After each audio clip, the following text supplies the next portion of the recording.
Hey, welcome to another day. We're continuing on with our Allmand project here. Just tying up loose ends. It's getting towards that time that we're going to have to move back outside once again, but we do still have a few things left to do. And one of them is the alternator bracket. Not a big fan on how long it is. Tends to stick out past the alternator. It's just going to get caught on something, maybe me. That's our first goal for the day.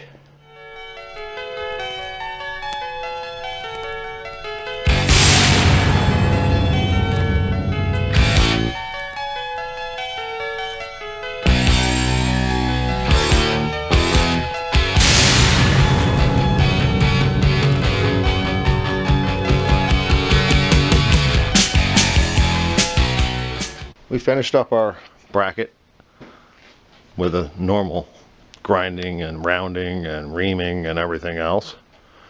We did a couple coats of paint. This is the second one now. It's almost dry, believe it or not. It's pretty warm in here right now. Took off about an inch. And there's still room, believe it or not. There's still room to actually move further up closer to the block. So, I don't know. I think maybe it's the wrong bracket. Maybe it's for a small block. Who knows? But it is now for this big block, and it's custom made. It should work out so it doesn't stick past the alternator. That's the whole goal. And while we're going to let it dry up, so we are not dealing with sticky painted objects, we're going to go ahead and change out one of these fittings here. Because when this is up in place, it's more level than what it is right now, because everything is loose. But this sticks straight up in the air, and I've got this like 45 here that I special ordered. The nice thing about it is it's straight through too. There's no shoulders or anything in there, so I don't even have to ream it out. And I'm going to take this guy and I'm going to point it more towards the block.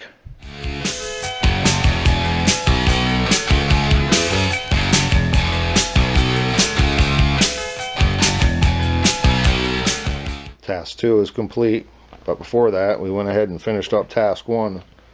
We got a bracket reinstalled, and it's at its kind of limit on the water pump down here, and that's kind of the way I want it, because we want the water pump, fuel pump to sit up the way it is. And I have the next fan belt size down, so when this starts working for a little while, if it works out to where it stretches out a little bit too far, we'll use the next size down and let it stretch out to this size. And of course we got our alternator put back where it was, and it does have a little bit of travel left over here. And as you can see, it's off the block. Well, maybe you can't see, but it's off the block by about a ½ inch. So it's got about 1.25 inches, maybe 1.5 inches of travel. That's plenty for a fan belt. I could actually use the next size up and be fine. I may even be able to use the next size down, which is a thought in the back of my head, but at the moment this is finished, so we're just going to leave it like it is.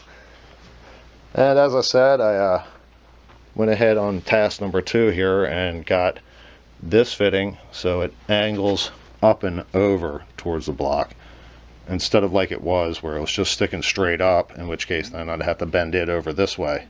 Goes through the fuel pump, goes up this way, and now it actually has a chance of getting real close and getting hot from the block. And what I like to do is I'll take a little of this wire loom and I'll wrap it around the fuel line like I got here, and then I'll take this shrink tube and I'll shrink it down all the way down to where, it's going to be clamped off here, so it'll actually come right around the block there. I don't want it to pick up the heat from the block, and the reason for that, of course, is because the denser the fuel, the better the motor runs, or the more horsepower you get.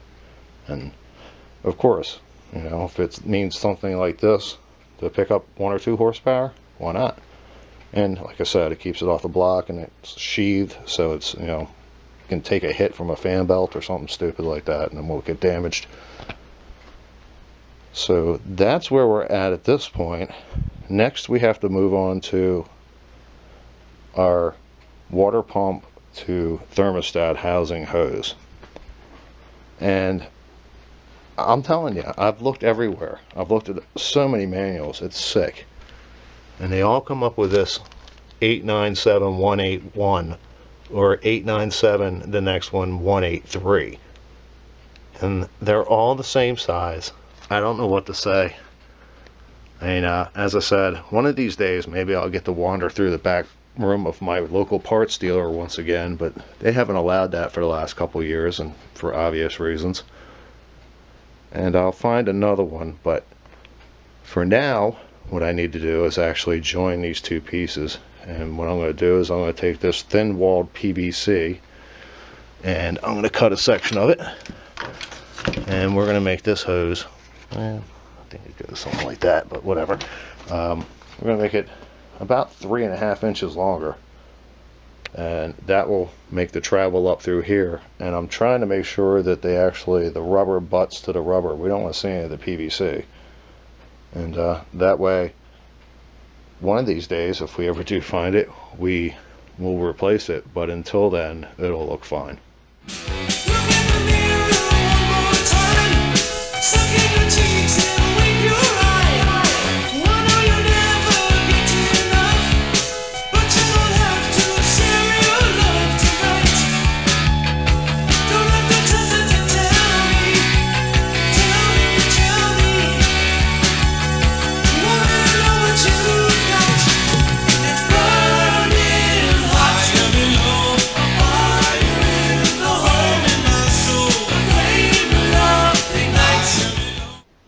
And that was a nice way to spend the day. I got my water to thermostat housing on. As I said, all you're going to see is these couple little bands here. Not a big deal. Find another one, I'll replace it. Till then, it's completed. Also went ahead and got my water pump, my raw water pump down here. Hose snaked around. It's a little tight right now because it's still sitting on the stand. It needs to flop down a little bit. Up through here into the thermostat housing. I know the zip ties kind of look a little not factory, but believe it or not, I had factory motors before. When I took them apart, I had to snip the zip ties that actually hold the raw water pump from hitting the fan belt. So I take it it's factory approved. We also got a little heater hose up here. It's just a little section left over. I think it's big enough to actually do one thermostat housing to one manifold. We'll see. But that box right there has another 25 feet in it, I believe. Yep. So we're covered there. We still have our extra 1 1/4 hose for our pickup, which will probably be right about here somewhere, I hope. Makes it easy to get, you know, all on one side, the battery switch, the water, everything when you're flushing and things like that. But as I said, it's starting to look like a motor. And on that note, we are finished. We'll see you tomorrow. I need your love tonight.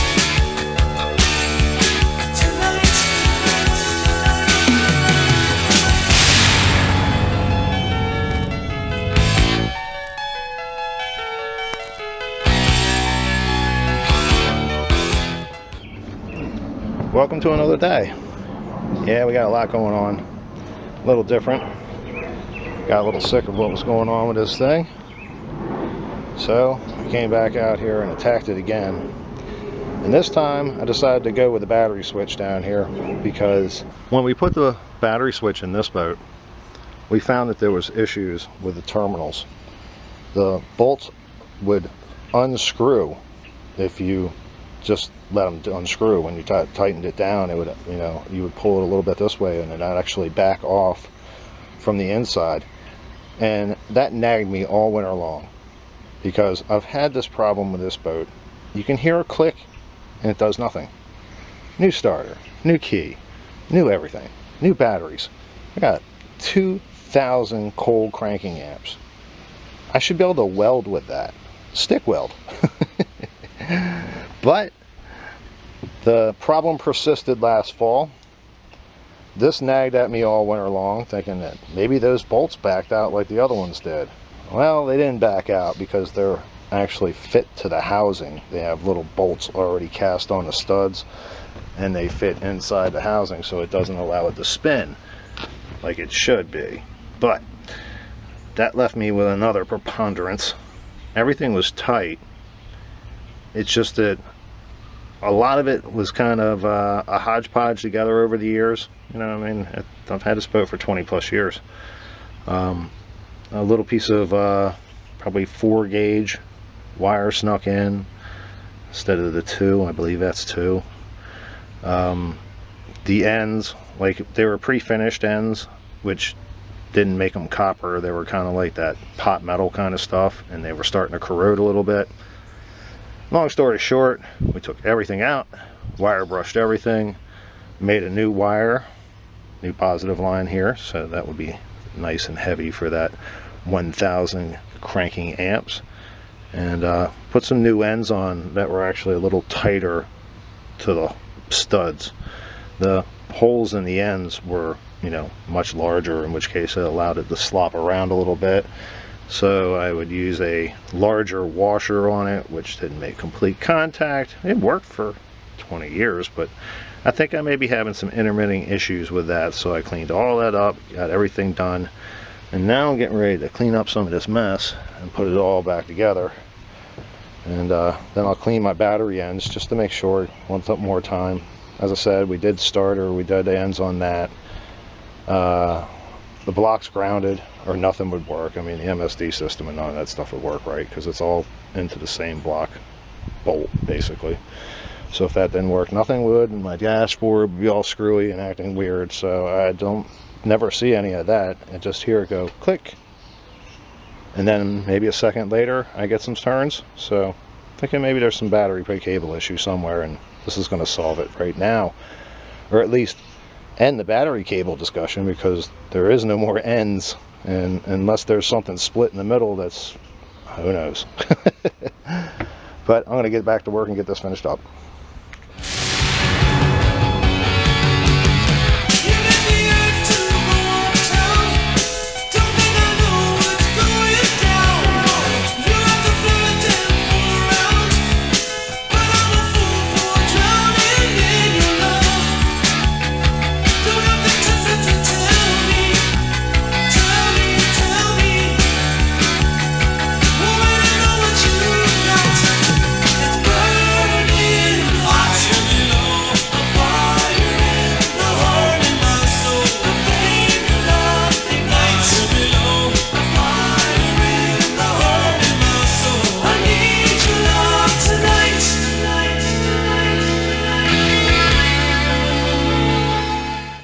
Well, you know how the best laid plans go. Going the wrong direction, that's for sure. Go on, Mr. B, beat it. I've had everything out that I could possibly think of. No way of, got my jump box out, got the starter switch out, got my multimeter out, got my batteries undone again. Went to hit the switch, click. And I'm thinking to myself, these batteries are less than 9 months old. There's no way. So I pulled out the multimeter and checked the batteries, and they're at 12.34 a piece. I mean, it's right on the number too. It's really wild that they were exact. That's off too, so they're disconnected from one another when they're off. But they're fine. So I went to the starter, and I put the multimeter on the starter, and 12.4 volts. Go up and hit the key, click, click, click, click. I'm like, this is just insane. So I pulled all the grounds off the back of the motor, sanded all of them off, made sure they're nice and clean and shiny, which they already were, but you know, what the hell, do it again. Made sure it was all nice and tight, grounded back to the block, everything's fine. Then I got out my starter switch, my little handheld job, plugged it up to the positive side of the battery, went to the solenoid wire from the key, just tapped it, and it was on its way. And I go back to the switch, hit it, click, click, click. So I've just spent last hour, I guess, pulled all the wires off the starter again, even took the solenoid switch wire and shortened it about, I don't know, a ½ inch or so, just to get in some nice fresh wire and put a new end on it. And that way there's no worry about there's a break in the wire someplace or something like that. Long story short, it's on. key seems to work now. I don't know. I'm still a little leery about it, but key seems to work now. But I'm not done with this. We're not done here. It's just, it's late, and I've got all this stuff to clean up. And I'm still got to put the boat away yet. But we made progress, as I said. Everything I do is all a plus, I guess. I mean, all new battery ends. I replaced that 4-gauge wire with a 2-gauge, so it's all up to par with the rest of the boat. What do we got going on over here? Hey, freaks. They're getting it on. We've got 2 bees getting it on the Allmand. But, alright. That's me for the night. I'm going to clean up, and I'll have to get back with you guys tomorrow, and we'll tackle it again. See ya. Well, Dozilla's back, and we're all back. It's been a few days. The weather has just not cooperated at all. I mean, not at all.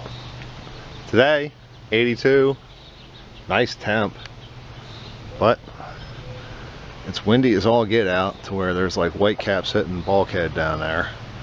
And over there, it's all dark and gray, like these clouds are up here. They say we're not supposed to get any rain. Can't believe them all the time, can we? Well, let's do a quick catch-up. Just got these in today, 496 exhaust manifolds. Not really sure right now, but they were cheap enough to buy right away and not even think about it.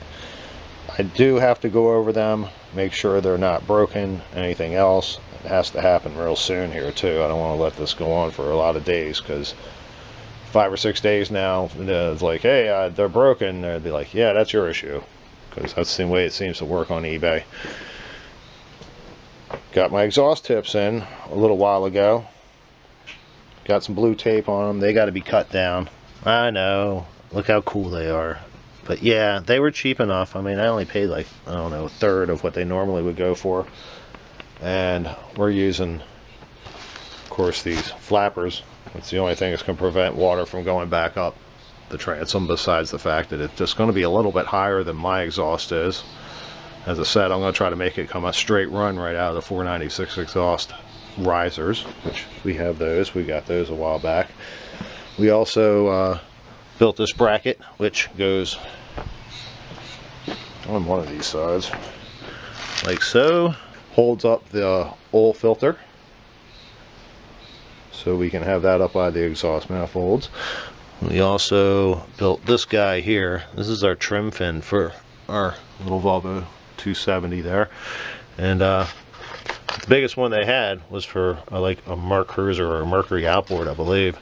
So what I did is I just found the right shape, and then in the biggest size they had, and then added this aluminum plate to the bottom of it. Chevy welded it, and then actually put a couple rivets in it that'll keep it from, you know, cocking side to side, even a tiny bit, at least.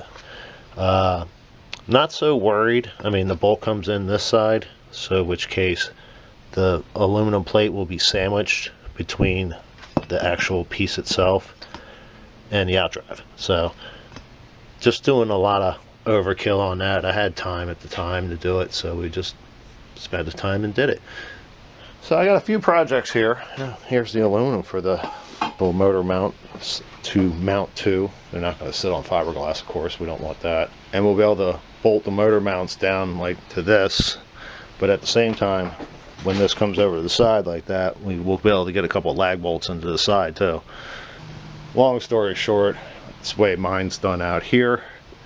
Just following the way it's been done, because it's been done going on almost 50 years now. I mean, it's a 72, so hello bird. So yeah, it's a 50-year-old boat now, and those motor mounts have been holding up under a big block Chevy for at least 15 years, maybe 12, 14, whatever it's been. But I have the cover off of it today because I'm going back and tackling the electrical work. As I said in the last video, I don't really understand what's going on. I got, say, 12.5 volts at the battery. I got 12.5 volts at the starter, but then like my dashboard's reading like 10 volts. I think I've been chasing something like a wiring issue or something, so I'm going to go up and I'm going to take my multimeter and I'm going to see what the dashboard says at all these places. Is it just the gauge is going bad, Is it something else? I don't know. I mean, I've had defective parts. We replaced the key. Maybe I'll buy another key. Just all depends. I mean, if it shows 12 volt at the key and it shows 12 volt when you start it, it just doesn't make any sense that it wouldn't show 12 volt all the time. So, but I won't bore you with all that. I'll just give you an update on what happens in the end. Well, I have to say that my old wiring here is not nearly as nice as it is in the new boat, but you know, it was 20 years ago and it has worked. It's just doesn't make it as easy as following a color coordinated wire all the way back to someplace. There's a lot of red wires and there's a lot of black wires. That's about all I could afford at the time.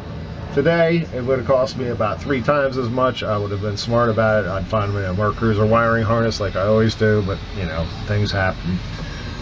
But as I'm under here, I took my multimeter out. I've checked everything, all the way across the board. Every fuse box, every gauge, voltmeter, you know, the whole everything. And everything comes back as 12.4. Go to the key, 12.4. Turn on the accessories, 12.4. Turn on the start, 12.4. Touch the key, turn the key to start, you know, the ignition, and nothing. Do it 5 or 6 times.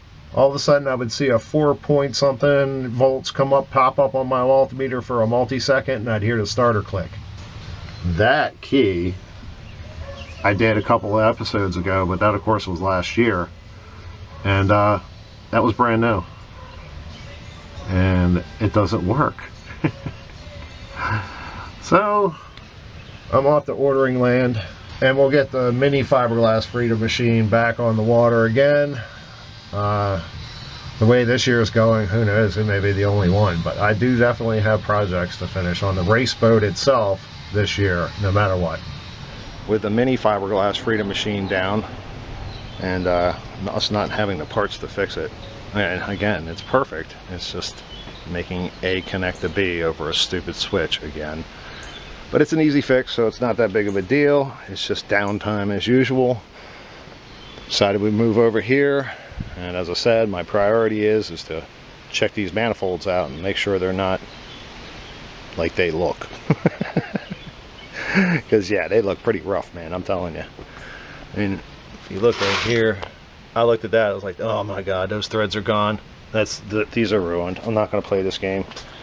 But I took my little wire brush over there, ran through this one like, I don't know, 5 seconds. Just wanted to see it. Just went wing, wing, wing. Pulled it right out and looked at it, and it looked brand new. I was just like, wow. They must have just left them outside or something. I don't know what the deal is. I don't have a special bench or something to test these guys, or for that matter, a pressure tester that would work and still plug all the holes and, you know, do everything it needs to do to pressure test something. And I have one for a cylinder head, but I mean, I don't think we're going to be getting that kind of pressure in here. I really don't want them exploding either. But the whole game plan is I got out some of these old elbows down here I used on a race boat that I wasn't really happy with, and we got ourselves a piece of heater hose going from one connection to the other. Of course, it's a dry connection, so we don't have to worry about that there. And I'm just going to go ahead and fill them up with water to where it comes out one of these, probably that one there, I think it's actually loose. And when it comes out, I'll go ahead and I'll put this heater hose on and tighten it down. So I'll put 20 or 30 pounds of water pressure into them and see if anything comes out the runners. If no, it's just kind of like, wow, these are some ugly looking dogs. But if yes, I got an email to write like tonight.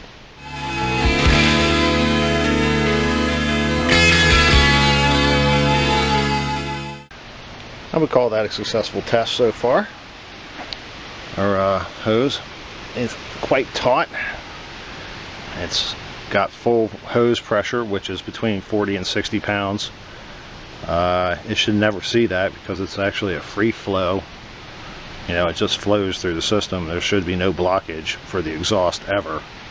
I mean, I know your thermostats shut off the motor, but it doesn't shut off these guys. All the overflow automatically goes right to the exhaust system and dumps out. So There should never be any pressure or back pressure in your exhaust system, but we have now built up 40 to 60 pounds, and I see no drips, no leaks, no nothing, except for like here.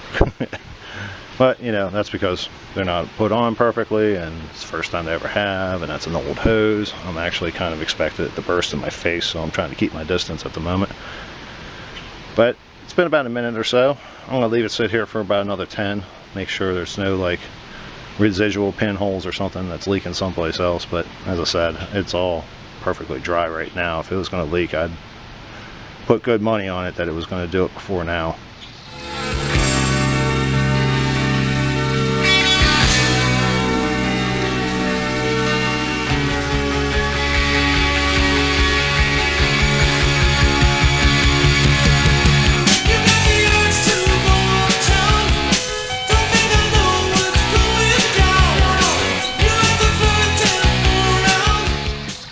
Well, that worked out pretty darn good. As you can see, we have number 2. Hose pressurized. Not a drop. Which you can't really see, but I can. Not a drop. So I guess the next step for these guys is to try to make them look like they don't belong in the trash, like this one. As I said, when they came in, it was like, oh my God, this is going to be bad. But after looking at this one, the blue tape that they had on top, the other one was all kind of ripped and dried out, but this one stayed intact, and those runners look brand new. I mean, like, they still have paint on them. Now, if somebody could have painted it, who knows? But they did have them listed as new, but, you know, cosmetically damaged. I was like, I don't know about that. But now that I've pressure tested both of them, and I got this one apart, and it looks like that they got set out in the rain and got wet. Not, you know, damaged because of a crack, whatever. So, yay! I'll take this as a win. Yes, no email has to go out. So, it's a good day. It's a very good day. I found my elbows were a little screwed up. Like this one, we wouldn't take the plug for some reason. Started using my pliers, but then they started plastic welding together doing it, so wasn't much point in that. So I stuck in another one, and it's a bit loose. Same problem I had with the 24, so I'm not worried about the manifolds. I think it's just the actual something they did a little off or something like that and sold them on eBay. But I'll pick up a couple more of those. Right now, as I said, I think the plan is to grab some implements of destruction, and what I'll do is I'll do all the surfaces real quick, strip them with my disc sander, then use my belt sander on all of them real quick, flatten them out, make sure they're nice and flat, and from there get them cleaned up. Just, you know, degrease them and do whatever I need to, because like I said, I think there's a lot of surface rust in there, which will just come out with a good washing. And they just look like hell, and I ain't painting over that, so I have to do something.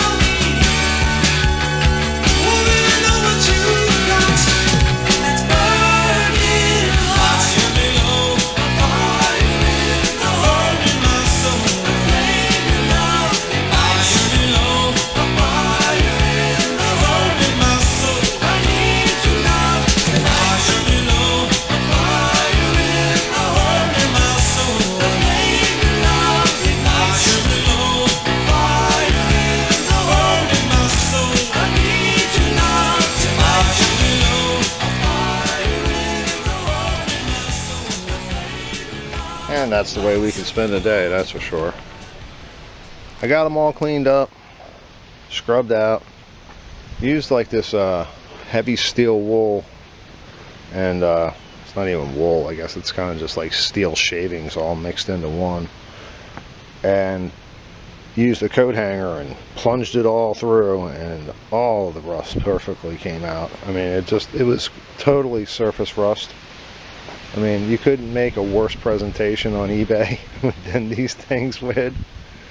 But now that the surfaces are done and they've been scrubbed out, and I put them over here in the sun, and I was like, they're gonna flash rust real fast.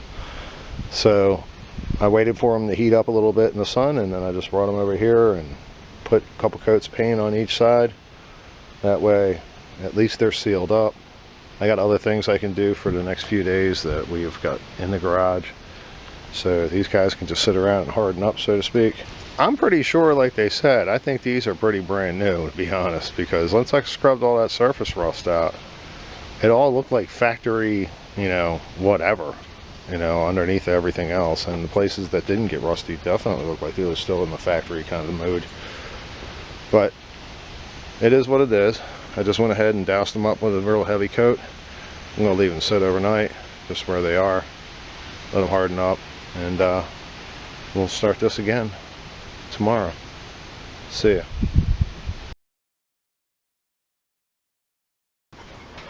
That meat looks weird after we defrosted it. Did you just get me on camera saying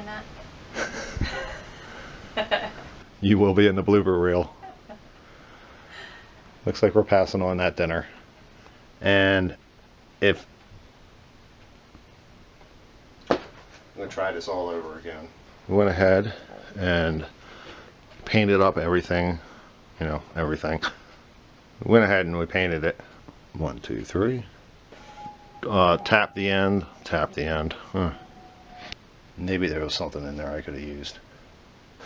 I can't speak English apparently. One more time. When we put the battery switch in that one, we found the actual terminals would spin around inside of the actual housing. They're actuating a lot again. Oil filter pump, or let's just go this again. Oh my God, that hurt my arm so bad.